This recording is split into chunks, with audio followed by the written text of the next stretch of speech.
dvojce Hruška, na trojce Davidošek, na čtyřce Dvořák, na pětce Míra Hošek, na šestce Marek Kovář, na sedmičce Libor Novotný, na osmičce Zmeškal, na devítce Pikal a na desítce Krejcar.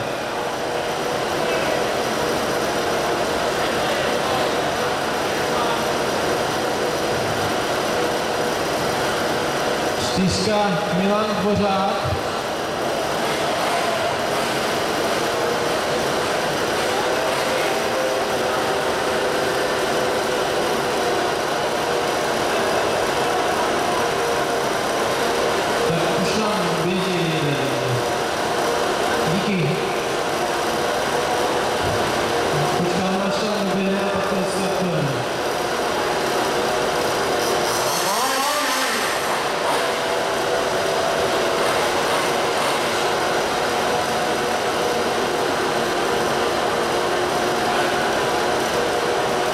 Dneska naposledy jedeme v finále, pozor na ty první kola, jedete na 30 minut.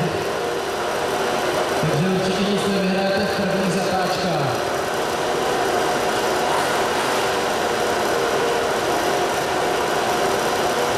Tak, všechno je nachystáno.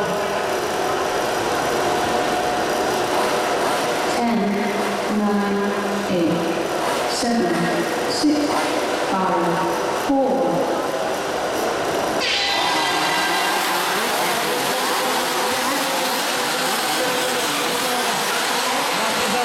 4.